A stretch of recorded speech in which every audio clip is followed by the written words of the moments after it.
I stood there in the middle of the empty office, feeling as if my heart was being torn to pieces. My name is Xander Sloan, 37 years old, and just 2 weeks ago I was still the CEO of Sloan Tech Solutions, a technology company into which I had poured my entire soul. Las Vegas, the city of glittering neon lights and shattered dreams, was now nothing more than the backdrop to my nightmare. I watched the last remaining employees taking down the company sign. The screeching sound of metal against metal was like the mocking laughter of fate.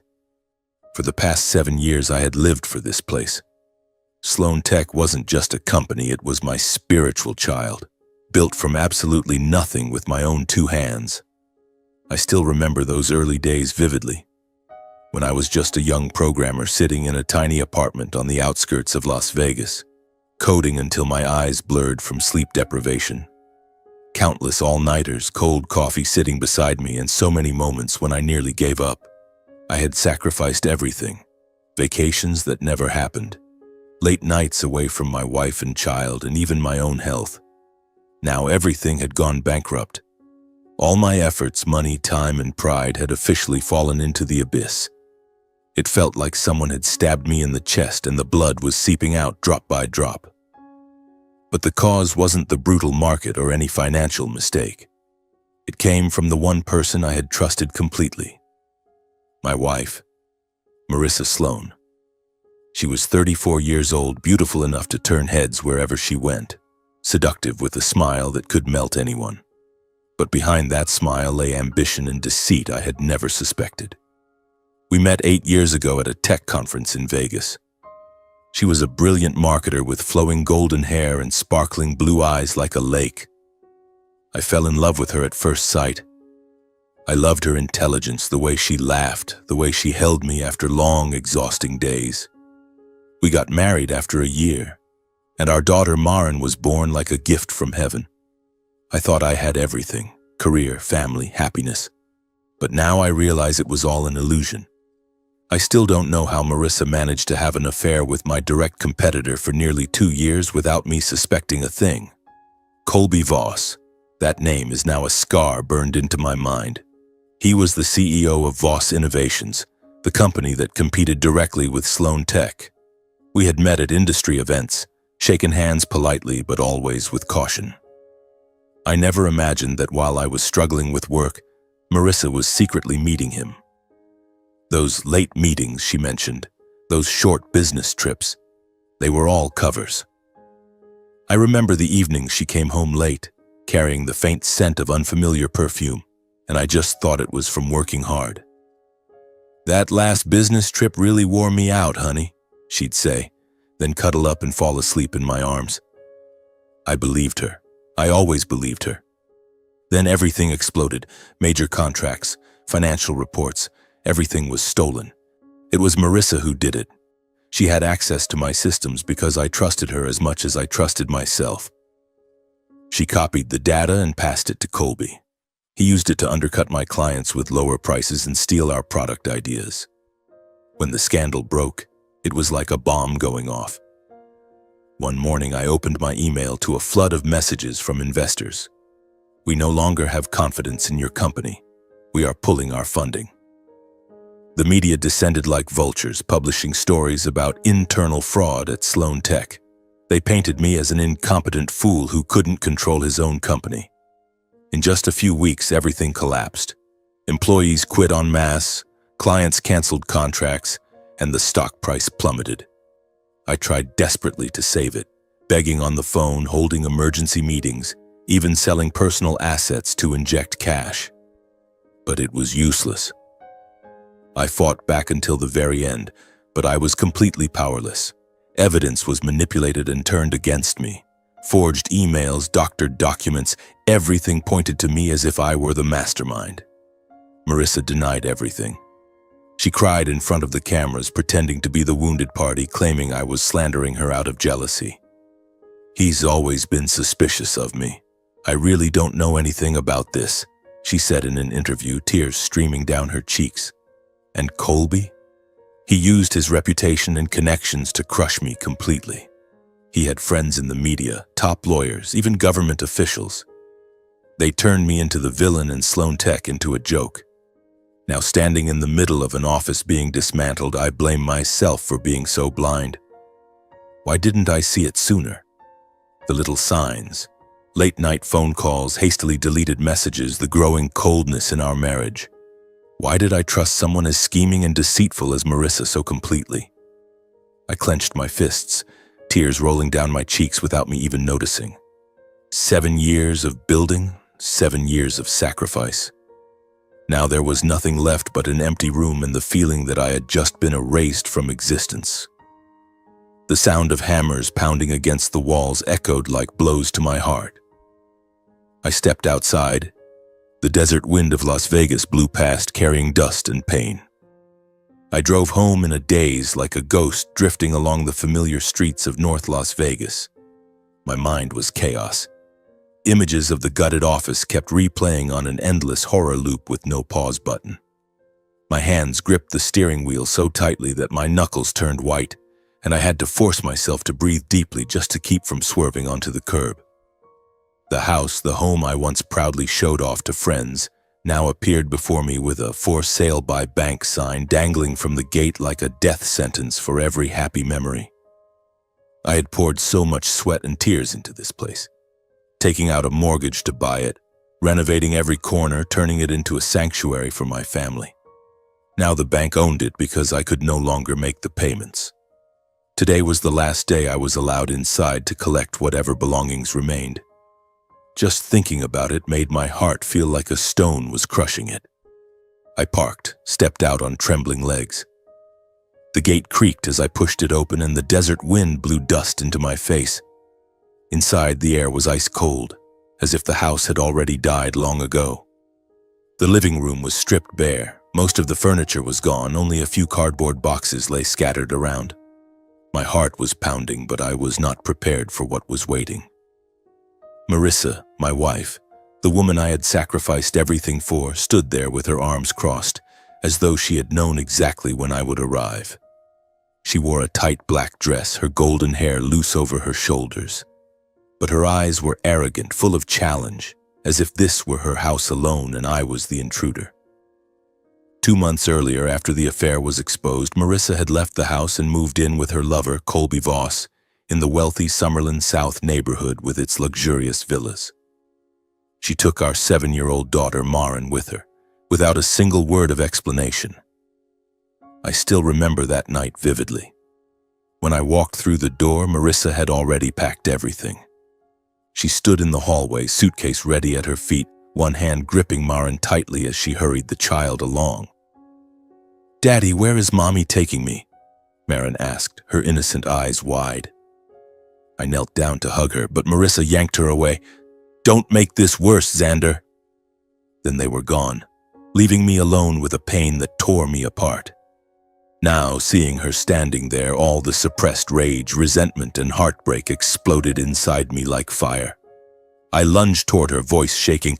"Why, Marissa? Why did you betray me? What did I do wrong? Wasn't I providing enough? Didn't I love you enough? Was I lacking something? Tell me." She only smirked, a cold smile that sent chills down my spine. "You've always been so mediocre and boring, Xander. I've put up with it long enough." Her words cut into my heart like a knife. Mediocre? Boring? I had worked myself to the bone to build a life for us, sacrificing sleep and time with my daughter just to grow the company. Yet now she looked at me like a total loser. She continued her merciless humiliation. "You're a failure, a fake CEO. You're not worthy of being a husband and certainly not a father. With Colby, I finally live according to my true worth. Respected, spoiled, not stuck with a man who only knows how to code and attend meetings." Every word was a punch that made me stagger.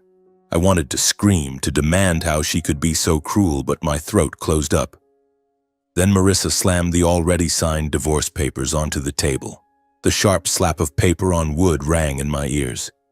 "Sign it and finalize everything immediately," she said, her voice dripping with contempt.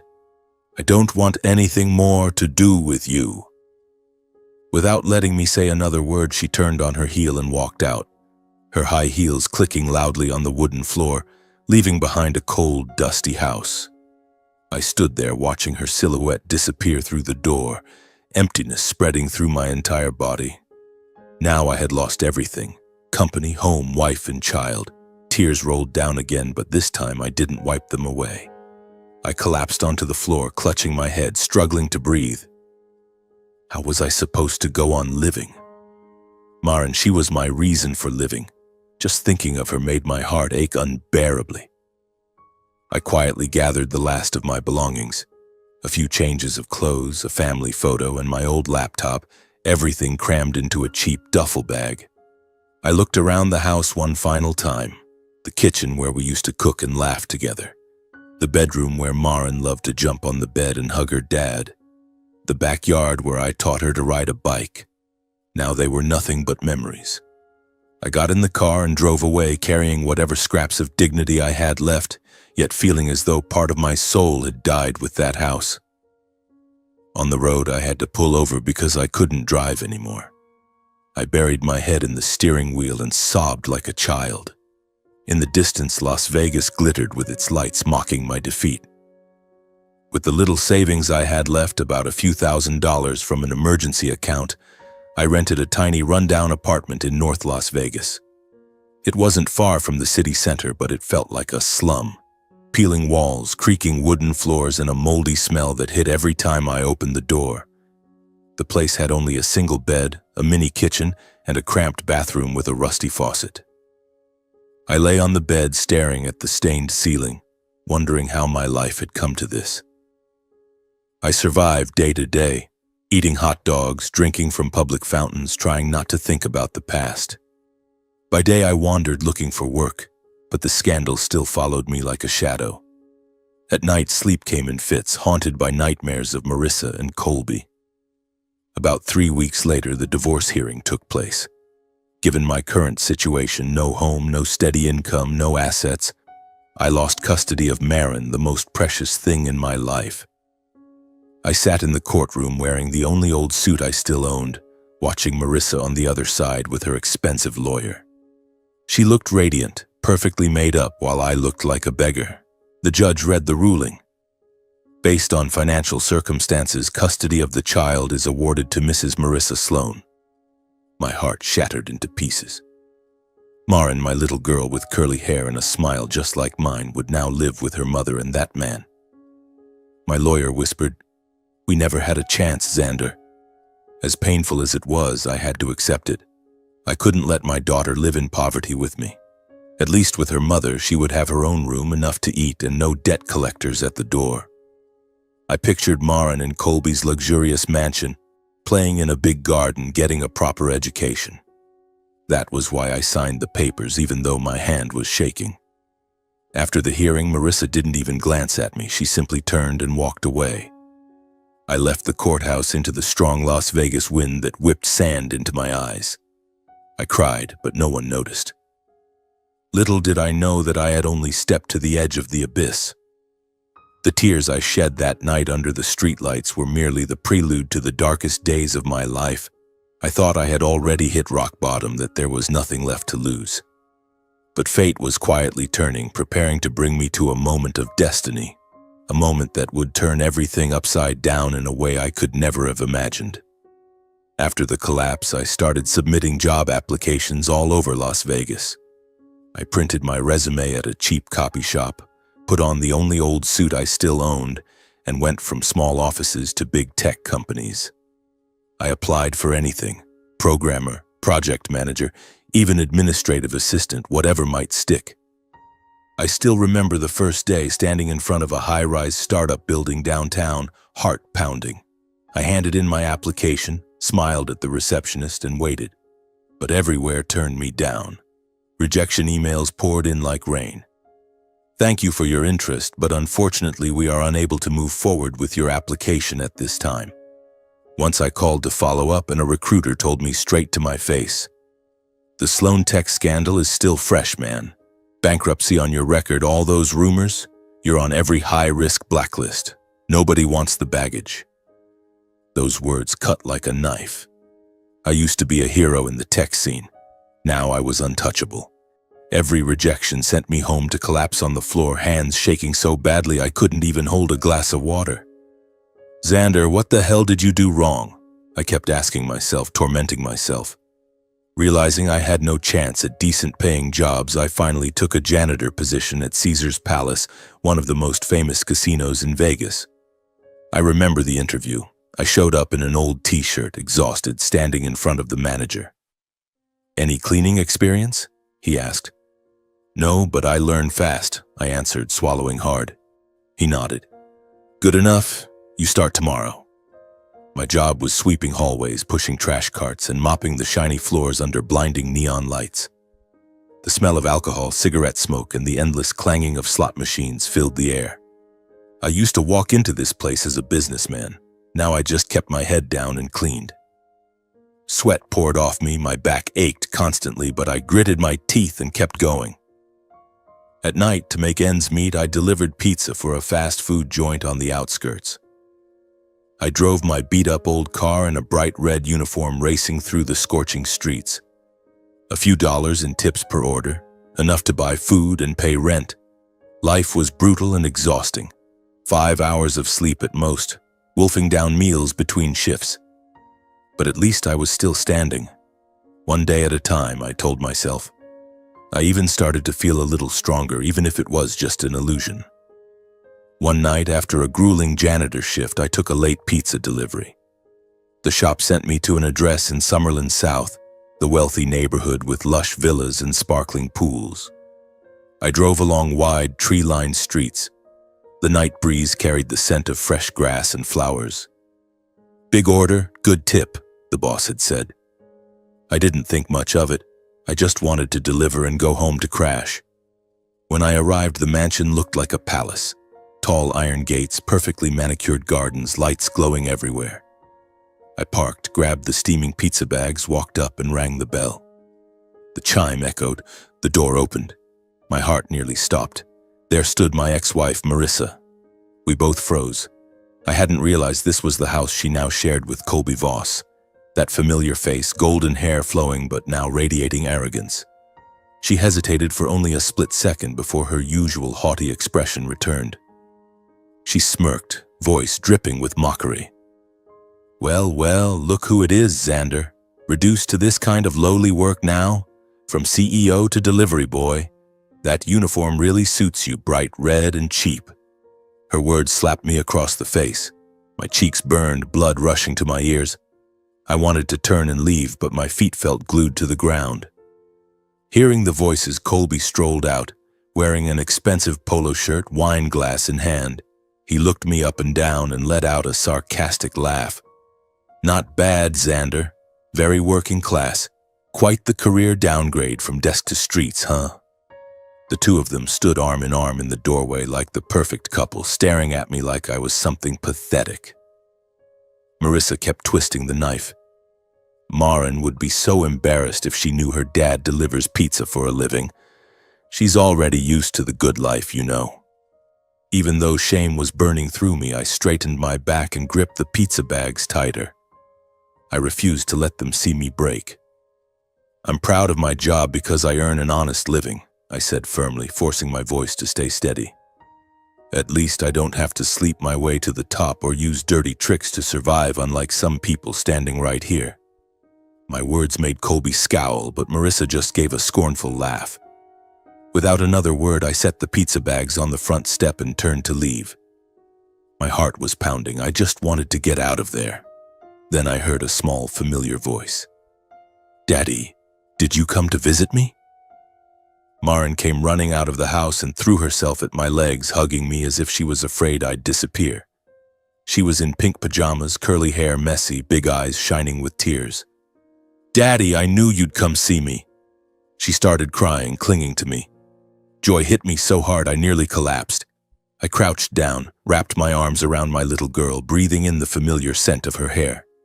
The only warm moment I'd had in months of ruin. "Baby, Daddy missed you so much," I whispered, tears streaming down my face. Maren buried her face in my chest. "I missed you too, Daddy, so much." But the happiness vanished in an instant. Marissa stormed out, face twisted with fury. "Maren, get inside right now!" She yanked our daughter away from me so hard that Maren screamed and reached desperately back toward me. "Daddy, don't go! Please don't leave me!" I reached for her, but Marissa scooped her up and carried her inside like a gust of wind. Colby stood there, laughing coldly. "See that, Xander? This is our world now. You're just a loser. Get lost." He pulled out his wallet, tossed a few crumpled dollar bills onto the ground, and walked back inside like a king. I stood in front of that mansion, powerless as my daughter was dragged away, another deep wound carved into my heart. Maren's cries still echoed, cutting like knives. I wanted to pound on the door to scream, but I was just a pizza delivery guy who had already lost custody. I turned, walked back to the car with legs like lead. On the drive home, tears blurred everything. I had to pull over to sob. Why is life so unfair to me? I asked myself. The image of Maren reaching out was unbearable. That was the night I truly hit rock bottom, but it was also the night I swore to myself that everything would change. In the days that followed, I kept dragging myself to work every single day, trying to hold my mind together by focusing on the smallest tasks. Early mornings, I put on my janitor uniform and pushed the cleaning cart through Caesar's Palace while the endless clatter of slot machines reminded me of the glamorous life I once brushed against. I scrubbed every corner, sweat dripping onto the gleaming floor, forcing myself not to think about Maren. But the image of my little girl being ripped from my arms haunted me without mercy. Every time I closed my eyes, I saw those tiny hands reaching out, heard her cry, "Daddy, don't leave me," echoing in my head. At night, while delivering pizza, I drove through dark streets, the desert wind blowing dust and pain through the open window. I told myself I had to stay strong, had to survive, because one day I would get my daughter back. Yet the pain was a constant shadow, turning sleep into restless fragments and food into something tasteless. One evening, after another exhausting shift, the delivery app sent me to an address that twisted my heart the moment I saw it. The home of Marissa's parents in Seven Hills, Henderson. I stared at the address on my phone, my chest tightening. It was the house I had visited hundreds of times, once filled with laughter and family dinners. Just the thought of going there now made me want to cancel the order.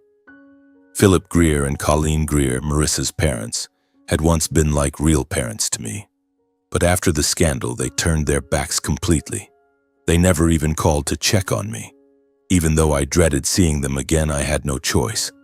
I couldn't risk losing the job that kept me alive. "You're a man. You can't be weak," I told myself, pressing the gas pedal. On the way there, memories flooded back like an old film reel, making my heart race. I remembered the days when Sloan Tech was at its peak. I had saved my father-in-law, Philip Greer, a retired businessman, from a massive tax debt using my company's financial management system. He called me in the middle of the night, voice trembling. "Xander, I'm in trouble. I'm about to lose everything." I sat for hours running analyses with my software, finding loopholes and pulling him back from bankruptcy. "You're my savior, Xander," he said, hugging me with tears in his eyes. As for my mother-in-law, Colleen Greer, I had built her online fashion boutique from scratch. She didn't know anything about technology, so I designed the website, connected suppliers, and even put up the initial capital. "Son, I'm so proud to have a son-in-law like you," she said, kissing my cheek. And Hallie Greer, Marissa's younger sister, I had paid her expensive college tuition for years. Hallie dreamed of becoming a designer, and I sent money every month, encouraging her, "Just focus on your studies. Let me handle the tuition." Back then, the Greer family treated me like a hero, always calling me the man of the family. We gathered around the dinner table laughing, and I thought that happiness would last forever. Now it was nothing but a bitter memory. Even though I knew they had abandoned me, cold messages, total silence after the divorce, I still hoped they wouldn't be cruel enough to crush what little dignity I had left. "Maybe they'll treat me decently," I told myself, clinging to a shred of optimism. I arrived after dark. The house was brightly lit, music drifting from the backyard.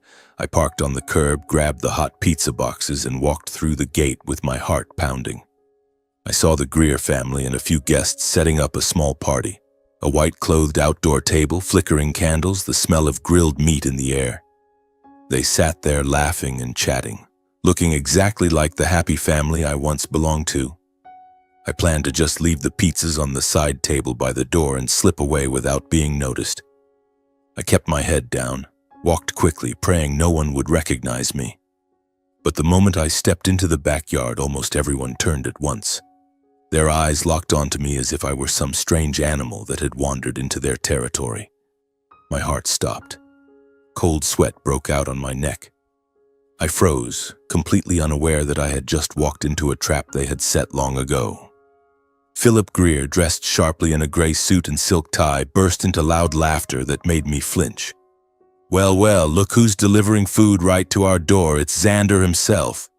He said it deliberately loud, pointing at me like I was the evening's entertainment. "From CEO to pizza delivery boy? Fallen this far, huh? You look pathetic, son." His harsh, mocking tone made the guests around him roar with laughter. Colleen Greer, standing haughtily by the table in a glittering evening gown, looked me up and down with pure contempt. "Lucky for my daughter, she saw through your true nature in time and got out before you dragged her down with you," she screeched. "Otherwise, my precious girl would be out here delivering pizza beside you right now. What a total failure." Her words stabbed like knives, my face burned. Hallie Greer, now 26, with pink-dyed hair and flashy jewelry, was filming the whole thing on her phone, recording me in my delivery uniform to post online for laughs. "Come on, ex-brother-in-law, smile for the camera. This video is gonna go viral," she giggled, pointing the phone straight at my face. The guests smirked, pointed, and whispered loudly, "That's Marissa's ex-husband? How sad." From riches to rags in one step. Karma works fast. The whispers spread like wildfire, making me feel stripped naked in front of everyone.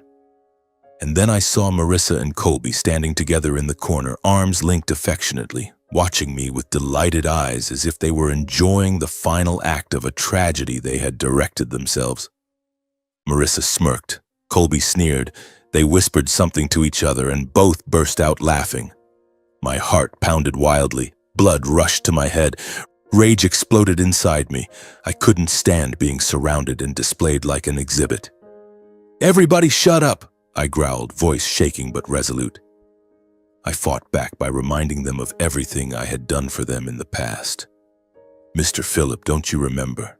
I saved you from tax debt, staying up all night analyzing your files. Mrs. Colleen, I built your online store and invested my own money to get you started. Hallie, I paid your tuition and encouraged you to chase your dreams. I took care of everything. I treated you all like family, and this is how you treat me now?" But they responded with icy contempt. Philip shrugged. "Everything you did was just the duty of someone trying to latch onto the prestigious Greer family. You should be grateful we ever let you in." Colleen added, "That was your good fortune, Xander. Now you're worth nothing." Those words were the final blow. I went numb. Hallie kept filming. "Keep going, this is gold. This part will definitely go viral." Marissa and Colby just stood there silently, watching me with satisfied expressions. I had nothing left to say. My hands trembling, I set the pizza boxes on the table, turned and walked away in silence while waves of mocking laughter mixed with the party music behind me. I stepped out the gate. The night wind blew hard, whipping sand into my eyes. I got in the car and sped off like I was escaping, tears rolling down again. On the drive home, bitter memories flooded back. I remembered the wedding day when Philip clapped me on the shoulder.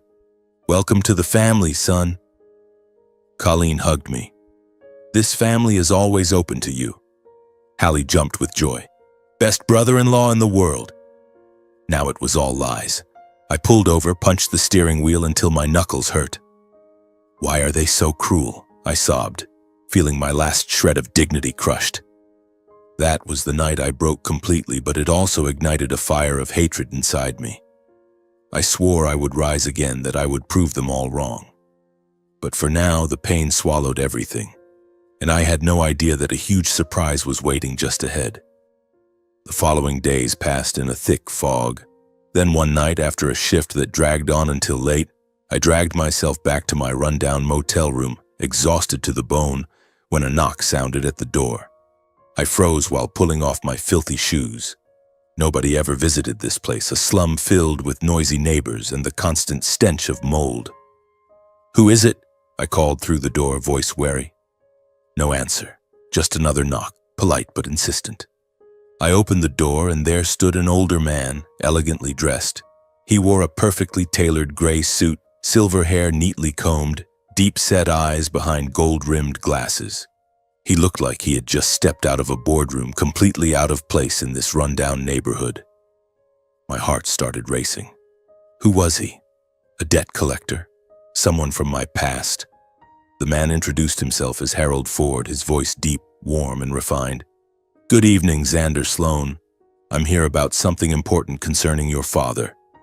I froze, mouth open in shock. My father, Lawrence Sloan, had died 5 years ago from a sudden heart attack. He had never once mentioned the name Harold Ford. "My father? Who are you? How did you know him?" I asked, my voice trembling, half suspicious, half curious. Harold smiled gently, not the least bit offended. "I was an old friend of Lawrence's. May we speak inside?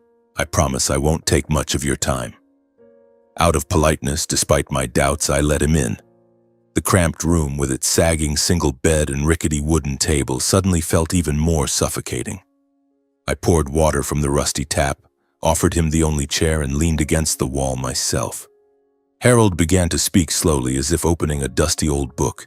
He told me that 15 years ago he and my father had co-founded a small startup. It was a piece of enterprise data management software, just two friends passionate about coding and dreaming big. We worked through the nights, ate pizza, laughed about the day we'd make it. Over the years, through growth and expansion, that company had become the multi-billion-dollar giant known today as Archeon Tech, a name I had vaguely seen in the news but never connected to my dad. My heart was pounding. My father? He was just a repairman. Harold shook his head. "Your father was the co-founder of Archeon Tech, but he chose a simple life and kept it hidden from you, so you could stand on your own 2 feet. Harold explained that he had kept my father's original founder shares intact, honoring a final promise. Lawrence told me, "Hold them for Xander until he needs them most." And today, Harold had come to transfer those shares, valued at approximately $120 million, back to me, fulfilling the promise he made to my father. His words hit me like thunder. I couldn't hide my shock and disbelief. $120 million? Me, the janitor pizza delivery guy, suddenly rich? You're joking, right? Haven't I suffered enough? Is this some kind of scam? I jumped up, voice shaking, heart drumming wildly. Harold remained calm. "I understand your suspicion, but this is the truth." I demanded proof, documents, everything. Instead, he simply placed a sealed, aged yellow envelope on the table. "Your father's last letter," he said softly. "All the answers are inside." Then he left his business card embossed with the Archeon Tech logo, told me to come to their headquarters whenever I was ready, and quietly left. The door closed. The room fell deathly silent. My hands shook as I opened the envelope. Inside was a handwritten letter in my father's familiar, bold, slightly slanted script. I sat on the bed, took a deep breath, and began to read. "To Xander, if you are reading this, it means I never got the chance to tell you these things in person. There is something I must confess. I deliberately kept my success with the company and the wealth I quietly held on to all these years hidden from you. I didn't want you to grow up in my shadow or be chained by inheritance and expectations. I wanted you to walk freely on your own path. Son, I never wanted you to be a copy of me. I wanted you to fly with your own wings. I have followed every step you've taken, and I have never once stopped being proud, not because of numbers, achievements, or titles, but because of your character. The way you live with kindness, the way you care for others, and the way you always get back up when life knocks you down. You built Sloan Tech from nothing, with nothing but your sweat and your heart. Whether it succeeded or failed, to me, you will always be my greatest pride. Xander, what I want for you is not money. What I want is for you to always choose to live rightly, to help others, and to keep your conscience clear in every situation. Money can lift you up or drag you down, and I believe you are strong enough not to let it ruin you. The shares I'm leaving behind are not a reward and not a burden. They are simply a safety net, an arm I'm sending from beyond to catch you when you feel you have nothing left to hold on to.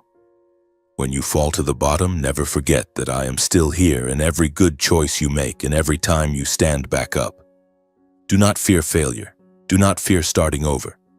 And never ever let anyone, not even those you love most, make you doubt your own worth. You were not born to stay down. You were born to go farther than I ever did. If one day you feel sad or lost, remember that I believed in you from the very beginning, and I still believe in you right now. Your father, Lawrence Sloan. I burst into tears the moment I finished. Old memories flooded back like a tidal wave. My mother had died when I was 8 from a terminal illness.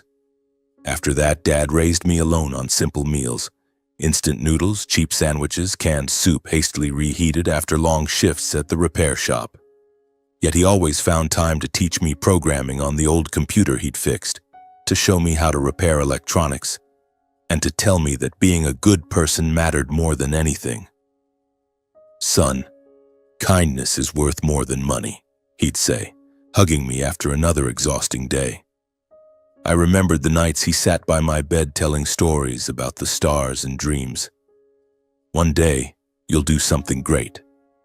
Now I understood he had been talking about himself but hid it so I could find my own way. I sat motionless in the dark room, stunned by the secret about my father and overwhelmed by the love he had quietly prepared for me all these years. 15 years of silence, holding the shares, instructing Harold to wait for the right moment. "Dad, thank you for sacrificing so much to save the best for me," I whispered, tears falling one by one. I finally understood that everything he hid wasn't distance. It was the final protection of a father, making sure the inheritance reached me when I was mature enough to receive it. Not when I was successful, but when I had fallen, so I could learn to rise again. I realized this might be the greatest turning point of my life, the moment my father from the past reached out and pulled me back to my feet once more. That night I lay awake on the sagging mattress, my mind spinning in circles. My father's letter rested beside the pillow, his handwriting still seeming warm to the touch. $120 million. The number echoed in my head like a mad dream. Me, the bankrupt ex-CEO who scrubbed casino floors and delivered pizza, suddenly a multimillionaire? It was beyond comprehension. It terrified and exhilarated me at the same time. What am I going to do with all this money? I stared at the stained ceiling and asked myself that question over and over. Pay off debts, buy a house, fight to get Marin back. But deep down I knew my father didn't want me to use it for revenge or for luxury. He wanted me to stand tall again, live decently, and go farther than he ever did. I tossed and turned, memories of Dad flooding back. Evenings at the kitchen table while he fixed old watches and taught me how to take things apart and put them back together. "Son, anything can be fixed, even a life," he'd say, eyes twinkling. Now he was fixing mine from beyond the grave. Dawn crept through the torn curtains, and I made up my mind. I had to see Harold. This was the moment to act, no more hesitation. The next morning I woke earlier than usual, showered, and put on the only decent suit I still owned, the same one I'd worn to the divorce hearing. I looked in the cracked mirror and saw a different man, eyes still shadowed with fatigue but now carrying a spark of hope. I called my bosses at the pizza place and at Caesar's Palace and asked for one day off, the first time in months. "Family emergency," I said, my voice shaking. Then I drove my beat-up old car to Archeon-Tech's headquarters in downtown Las Vegas, a gleaming glass tower that shimmered under the desert sun. My heart pounded as I parked and looked up at the huge sign, Archeon-Tech. This was my father's empire. I took a deep breath, clutched Harold's business card, and walked into the grand lobby. Marble floors, sharply dressed employees, phones ringing everywhere. I felt like a beggar who had wandered into a palace. I told the receptionist, "I'm here to see Mr. Harold Ford. He's expecting me." She eyed me suspiciously, but after a quick internal call, she nodded. "Mr. Ford is waiting for you on the 20th floor." The elevator climbed. Every floor felt like another beat of my racing heart. The doors opened, and there stood Harold in the same gray suit, smiling warmly. He shook my hand firmly. "Xander, I'm so glad you came. Come into my office." Harold treated me with nothing but courtesy and respect. No trace of pity for my worn suit or my fall from grace.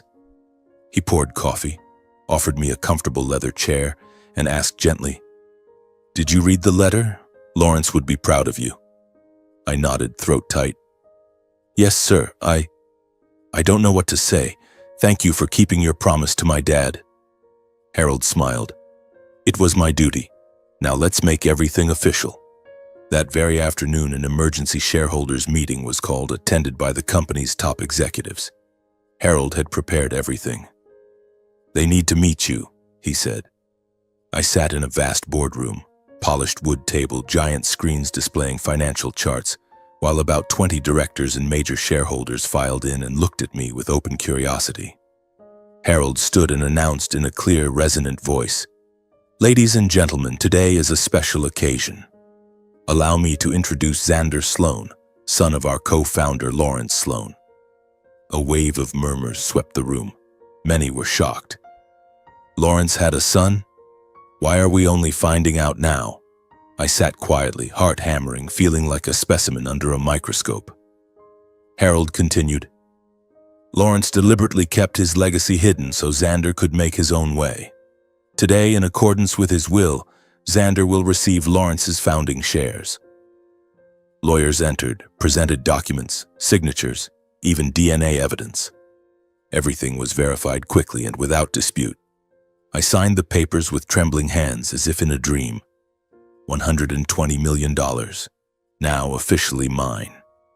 Harold proposed appointing me as Director of Special Projects, overseeing research and new growth directions for the company. "Xander has real experience from Sloan Tech," he said. "He'll bring fresh perspective."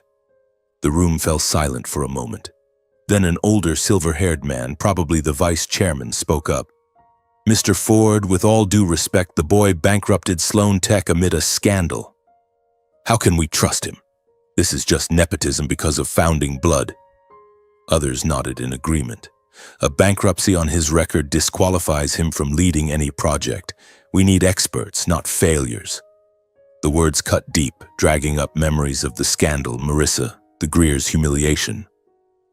My face burned, but I stayed silent and simply nodded. I understand what everyone is thinking. I'll prove myself. Harold backed me. Give the kid a chance. Lawrence would have wanted it. I started immediately. Quietly, I began learning everything from scratch. Archeon's technology stack, its complex management systems, billion-dollar internal finances, global market models. I spent hours in the company library reading documents, asking questions of younger colleagues who at first looked at me strangely. I worked late, cold coffee beside me, just like the early days of Sloan Tech. Thanks to courage, humility, and the hard lessons from Sloan Tech's collapse, betrayal, risk management, human nature, I quickly proved my worth. Within weeks, I presented bold proposals integrating next-generation AI into core products, optimizing data flows to cut costs by 20%. At first, they were skeptical. Too risky. But I backed everything with data, and once implemented, Archeon posted record-breaking 15% revenue growth in a single quarter. My focused, no-nonsense work style and accurate decision-making gradually turned skeptics into supporters. The vice chairman who had mocked me eventually clapped me on the shoulder. "Good job, Xander. Sorry I doubted you." Colleagues invited me for coffee, brainstormed ideas together. I felt alive again, only this time more humble. The board officially recognized me as a key strategic driver behind Archeon's expansion into 3 new continents, Europe, Asia, and South America. I led the projects, negotiated contracts, flew to Berlin, Tokyo, São Paulo. On every trip I thought of my father. "Dad, can you see what I'm doing? I've gone farther than you." Success was healing medicine, yet I still ached for Maren and carried the scars of the past. With solid finances behind me, I rented a spacious, comfortable house in Henderson, a quiet neighborhood with green parks not far from Vegas. 3 bedrooms, modern kitchen, backyard with a small pool. I moved in, bought new furniture, a real bed, a big desk. For the first time in months, I slept deeply without nightmares. This was a new chapter. No more rundown apartments, no more manual labor. But I never forgot my roots. I kept Dad's letter on my desk as a constant reminder to live decently. The first months at Archeon Tech passed like a whirlwind, sweeping me into a relentless cycle of meetings, proposals, and major decisions. I worked like a man possessed, but this time it was fueled by genuine passion. Not mere survival, but the need to prove myself, to my father, and to everyone who had ever spat on my name. After 6 months, I completed the project that had stumped the company for 2 full years. A fully integrated global AI data optimization system that put Archeon head-to-head with giants like Google and Amazon. Top engineers had given up on it, too complex, too risky, too expensive. But I, armed with the brutal lessons from Sloan Tech, knew exactly how to manage risk. I spent nights in the office coding and testing just like the old days. "Dad, I'm doing what you taught me," I whispered as I fixed the final bug. When the system finally ran perfectly and trial revenue jumped 25%, the entire team erupted in cheers. Harold clapped me on the shoulder. "Lawrence would be so proud of you, Xander." My heart swelled, but it also raced. This success was about to change everything. To celebrate, the company held a major press conference to announce the breakthrough, honor the project team, and reveal several high-level personnel changes, including my official emergence as the second-generation founder.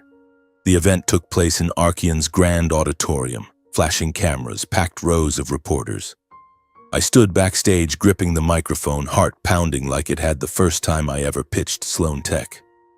"Calm down, Xander, you've got this," I told myself, taking a deep breath. Harold stepped to the podium. "And today it is my great honor to introduce Xander Sloan, son of our co-founder Lawrence Sloan, and the man who led this breakthrough project to success." I walked onto the stage amid stunned silence from the press. A disgraced, bankrupt ex-CEO, once destroyed by scandal, was now standing in the spotlight of a multi-billion-dollar tech empire. Whispers rippled through the crowd. "That's the Sloan Tech guy." From rock bottom to the top again? No way. I smiled, voice steady. "Thank you all. This project isn't just about the future of technology. It's also my own lesson in rising after falling." Cameras flashed nonstop. It felt like a dream, but I was also nervous. This news would spread far. The media exploded. Forbes, Bloomberg, TechCrunch, every major outlet in Las Vegas and California ran the story. A bankrupt ex-CEO suddenly revealed as a $120 million founding heir and key strategist at a tech giant. Headlines screamed, "From bankruptcy to billions, Xander Sloan's real-life fairy tale." Rags to Riches 2.0, the comeback nobody saw coming. Podcasts, finance segments, and local Vegas news devoured my story as the ultimate rise from the ashes. They interviewed old colleagues, dug up the Sloan Tech scandal, Marissa's betrayal, and my father's hidden legacy. One popular podcast asked me live, "What got you back on your feet after everything?"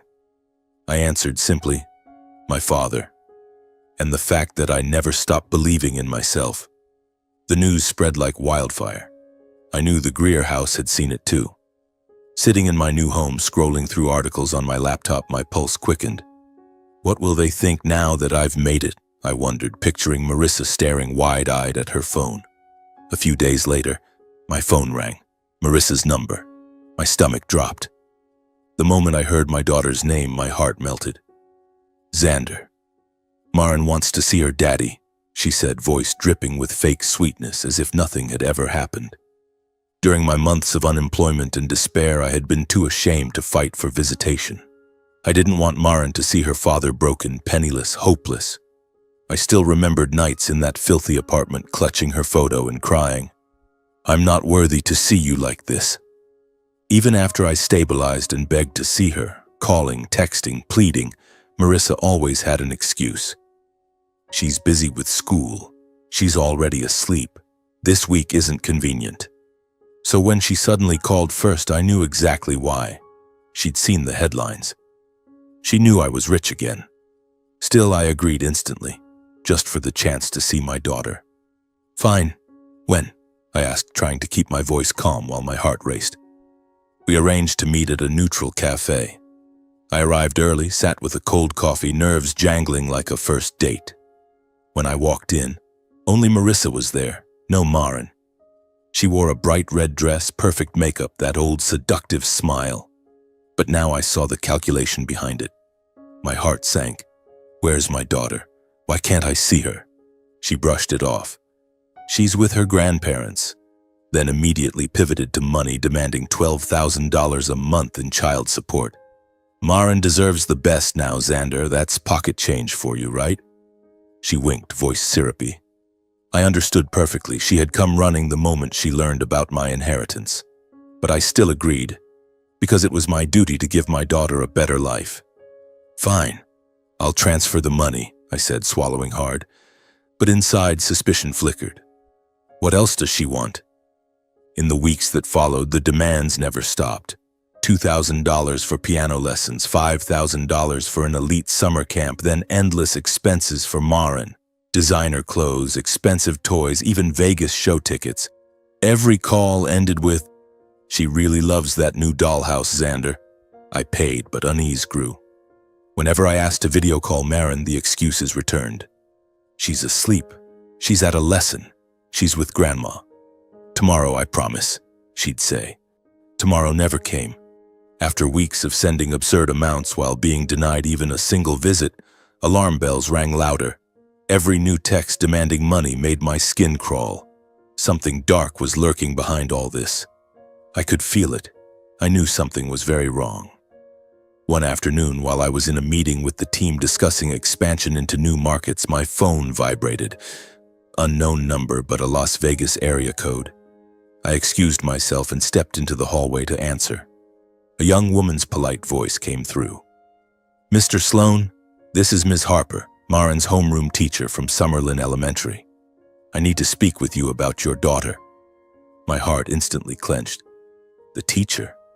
Why was she calling me? Marissa was the primary custodian, but the school must still have my old contact info. I took a deep breath. "Yes, hello. What's wrong with Maren?" There was a slight hesitation before she continued. "Maren has been showing some concerning signs lately. Her attendance has been irregular. Some days she arrives very late because no one could drop her off. Other days she's absent without explanation. Recently she's been coming in with dark circles under her eyes, looking exhausted and falling asleep in class. I'm worried, Mr. Sloan.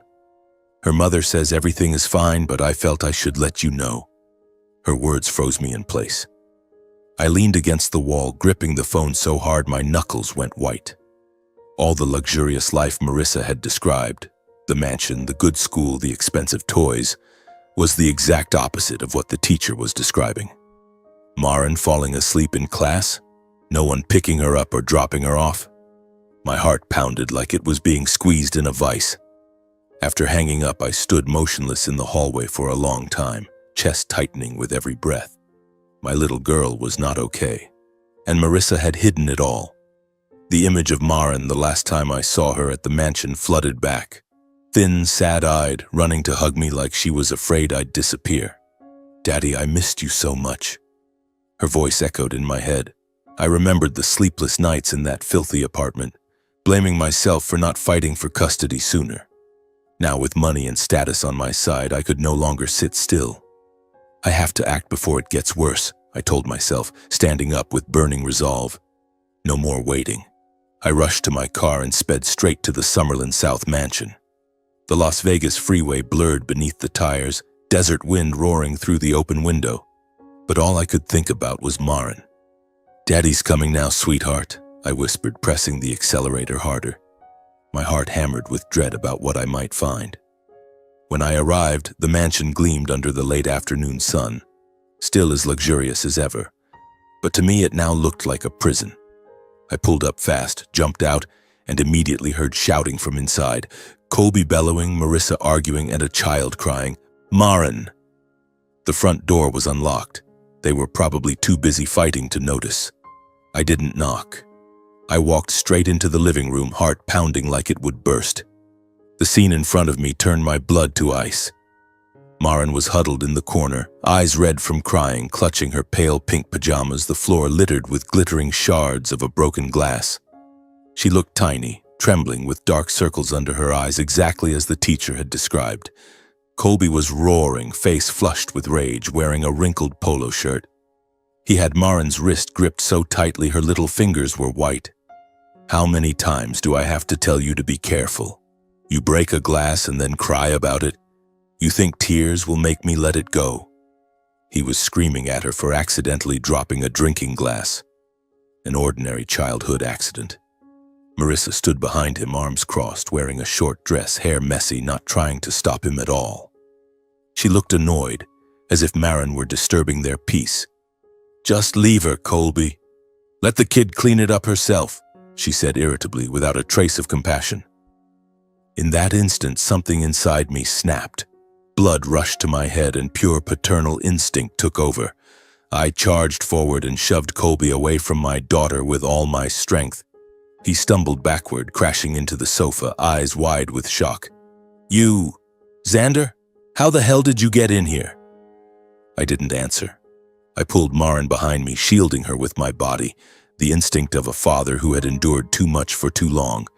She burst into tears and clung to me. "Daddy, I'm so scared. He was going to hit me." I knelt down, wrapped her in my arms, breathing in the familiar scent of her hair as tears rolled down my own face. "I'm here now, baby. You don't have to be afraid anymore." But the rage still boiled inside me. I looked at Marissa, once my wife, the mother of my child, and saw only cold cruelty in her eyes. Not a shred of remorse, not a single word of apology, not the slightest attempt to protect her own daughter. She just stood there, arms crossed, face pale with surprise, but still clinging to arrogance. "What are you doing in my house?" I confronted them both, voice shaking with fury. "Why are you neglecting Maren? Why are you abusing her? Why are you letting a child live in fear like this? Her teacher called me. She's falling asleep in class. No one picks her up or drops her off. She has dark circles under her eyes." "What kind of parents are you?" Marissa looked away, dodging the question. "Don't slander us. She's just tired from extra lessons." Colby, dusting himself off as he stood, kept blaming Maren. "The kid's clumsy. I was just disciplining her. Stay out of it." He stepped forward, face red, but I stood firm in front of my daughter, staring him down. "Don't you dare touch my child." While we argued, Marissa shouting, "You have no right," and Colby growling, "Get out of my house or I'm calling the cops." Maren trembled and clung to my leg, terrified that if she let go, she'd be dragged back into that hell. She sobbed, "Daddy, don't leave me here alone." When I saw the purple bruises on her little arm, clear finger marks from Colby's grip, I knew the line had been crossed. No more negotiating, no more giving in. I had to get my daughter out now. "Enough!" I roared, voice echoing through the room. "I'm taking my daughter with me." I scooped Maren into my arms. She buried her face in my shoulder, sobbing uncontrollably. She felt frighteningly light, thinner than I remembered, and the smell of fear on her broke my heart. Marissa lunged forward, trying to grab her. "You can't take her. I'll call the police." I pushed her away and strode out of that toxic house while she screamed behind me, "Xander, stop! You'll regret this." Colby kept cursing. I didn't look back once. I carried Maren to the car, the desert evening wind blowing hard as if urging us on. I buckled her into the back seat, then drove away, heart pounding like a drum. "Daddy, I don't ever want to go back there," Maren whispered, eyes still red. I gripped the steering wheel tightly and swore to myself. From this day forward, my daughter would never live in fear again, not for a single second. The very next morning, I contacted my lawyer and filed an emergency lawsuit against Marissa and Colby for child abuse, neglect, and misuse of custodial rights. I called the same attorney who had handled my divorce. "I have evidence, bruises, the teacher's statement, and my daughter's own testimony," I told him. He responded instantly. With your current position and their prior scandal, we have a huge advantage.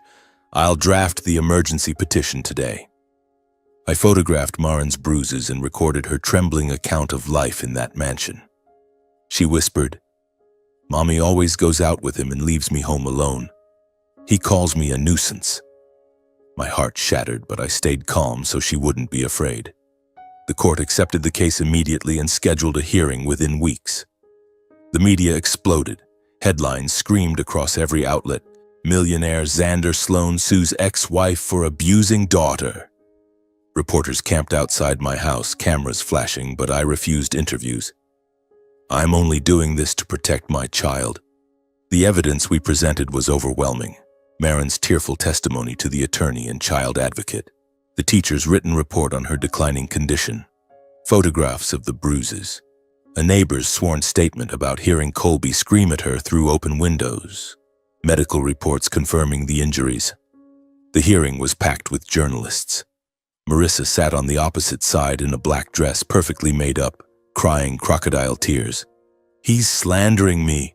I gave our daughter the best life. I love her." Colby didn't even show up, probably hiding. The judge watched Marin's recorded testimony. In her tiny voice, she said, "I want to live with Daddy, because Daddy never hits me." I cried silently in the courtroom as I watched it again. The ruling was clear. The environment with Marissa was unsafe. Full custody was awarded to me. Marissa's visitation rights were restricted to supervised visits only, and she was ordered to undergo mandatory psychological counseling. When the decision was read, I hugged my lawyer. Thank you so much," Marissa wailed as she was let out, but all I could think was, my daughter is finally safe. A new life with Marin began. At first, she woke up screaming from nightmares, but I sat by her bed and told her stories about Grandpa Lawrence. He was a real superhero who hid treasure for Daddy. She would giggle through her tears. "Really? Where did Grandpa hide it?" I hugged her tight. "Right inside your heart, sweetheart." Slowly the nightmares faded.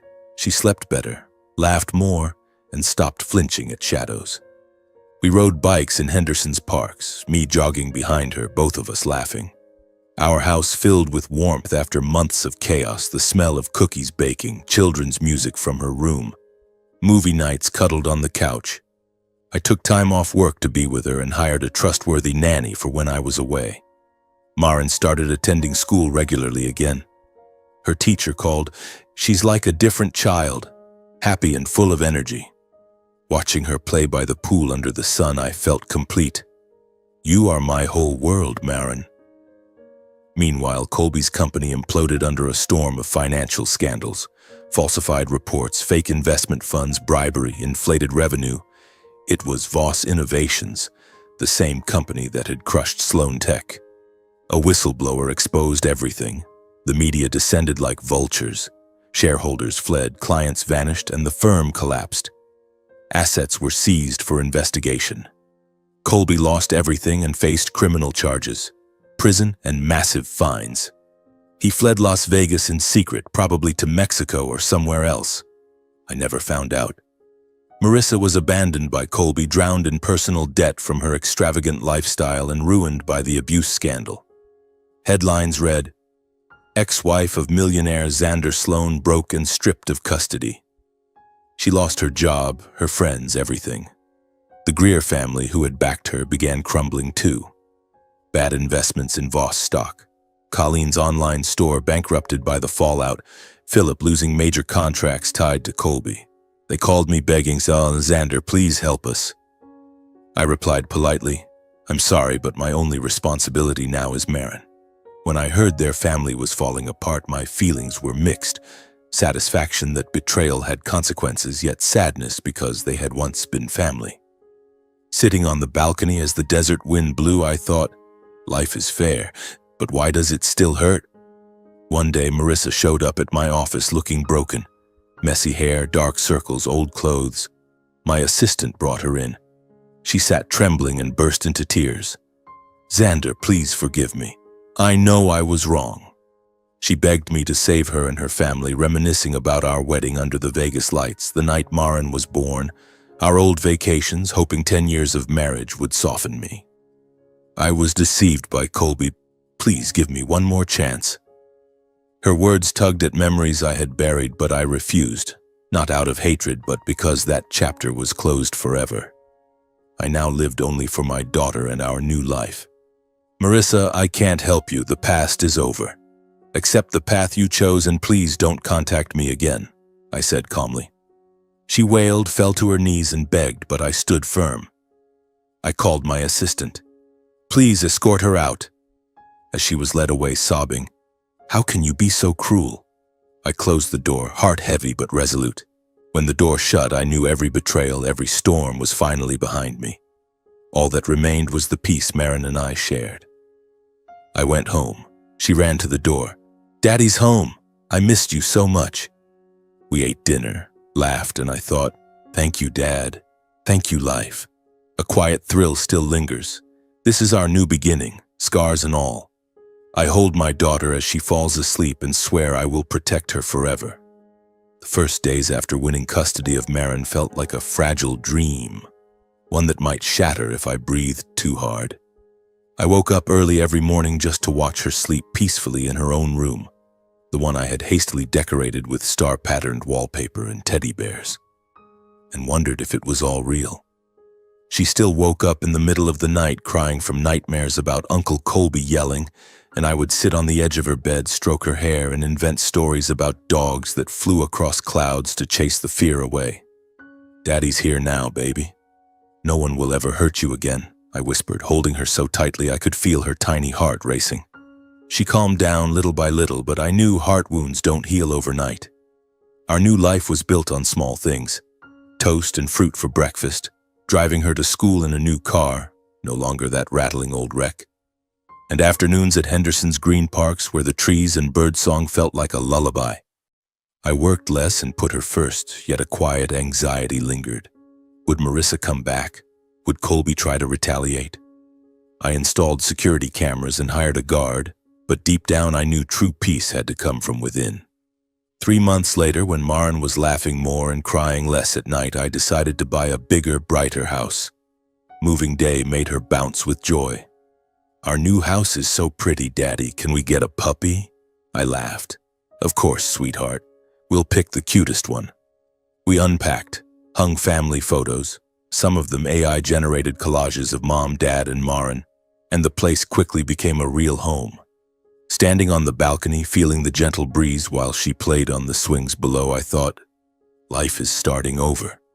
I took Marin to a child therapist to help her recover from the neglect and abuse. I still remember the first session. She clung to my hand in the waiting room, eyes wide with fear. "Daddy, I don't want to talk to the lady." Dr. Elena, a kind middle-aged woman, sat on the floor with toys and asked softly, "Good girl, what's your favorite thing to draw?" Slowly, Marin opened up. She drew dark pictures of a bad house with grown-ups shouting, but week by week the colors brightened. Pictures of Daddy and a puppy.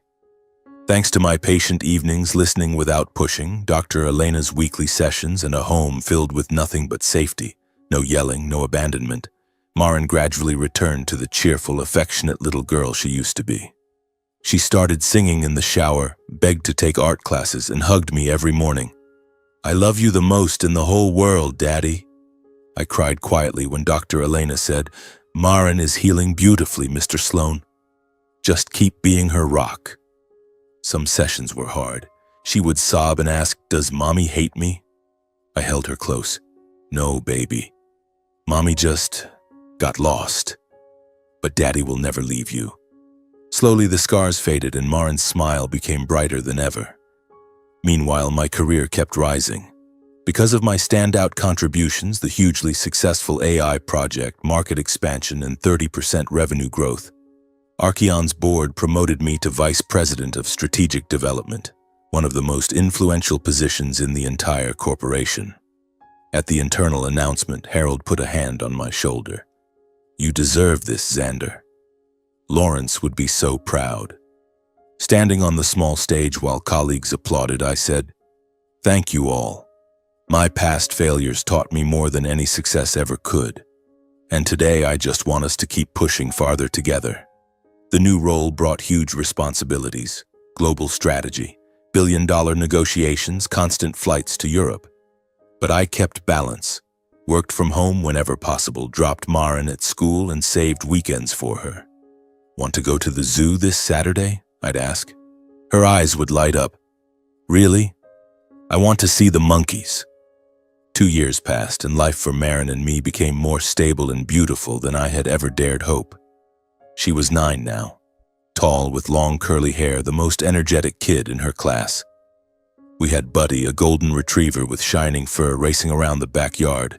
I still worked hard, but family came first. Camping trips, cooking together, bedtime stories. One day, at an Archeon Tech conference in Vegas packed with hundreds of guests, I met Yara Hart, a gentle, intelligent, deeply empathetic UX designer. She stood at the buffet in a pale green dress, brown hair loose, blushing when I asked about her project. I design interfaces that are easier for kids to use. We talked, and I was drawn to her warmth. No flash, no ruthless ambition like Marissa, just sincerity and the ability to truly listen. "Your daughter sounds adorable. I hope I get to meet her one day," she said, eyes sparkling. I asked her for coffee after the event, and that was the beginning. Yara quickly bonded with Maren. Their first meeting at our house, Yara brought picture books and colored pencils. "I heard from your dad that you love drawing." Maren was shy at first, but soon she was holding Yara's hand, chattering about school and treating her like the first grown-up friend she'd ever had. "Miss Yara, will you draw with me?" She grinned. Yara sat on the floor and drew patiently while Maren talked about the old ugly house and the mean man. I watched from the doorway, heart full. She really understands my little girl. My relationship with Yara grew naturally and warmly. Coffee dates, park walks, sharing our pasts. She had lost her own father young, just like me, and we connected on a deep level. Before long, we became a real family. Yara moved in. We married quietly in Henderson Park with Maren as our flower girl. A family where Maren was truly loved, with no more fear or shouting hanging over her. "Daddy and Mommy Yara love you so much," she would say, hugging us both. I looked at Yara, overflowing with gratitude. "Thank you for coming into our lives." One crisp autumn morning, the three of us drove to visit my father's grave. The wind was gentle, dry leaves rustling underfoot, the air cool with the scent of earth. We parked at the quiet cemetery on the outskirts of Vegas where Dad rested beneath an old olive tree. Maren carried a bouquet of white daisies, his favorite, and skipped ahead. "Grandpa, we came to see you." I laid the flowers on the stone-engraved Lawrence Sloan, holding Maren's hand on one side and Yara's on the other. Staring at his name, every memory rushed back. The dark days of bankruptcy, the empty office, Marissa's betrayal and the affair scandal, losing my home, my child, cleaning casino floors and delivering pizza, the Greer's humiliation, Dad's letter, the inheritance, rising again at Archeon, rescuing Maren from hell, the courtroom battles, and now this happiness. All the times I thought I was finished, an invisible hand, my father's, had quietly lifted me at the exact moment I needed it most. "Dad." I went farther. I whispered, tears falling. In that moment, I understood the message I wanted to leave for anyone still suffering. No matter how many times life knocks you down, as long as you refuse to let go of yourself, you can always stand back up. Never let someone else's betrayal define your worth. Happiness doesn't come from what you lost, but from having the courage to keep walking and rebuild what you truly deserve. I smiled, squeezing Maren's and Yara's hands. I knew every storm was finally behind us. Ahead lay only a peaceful, complete road. The one I had fought for and won for myself and for my daughter.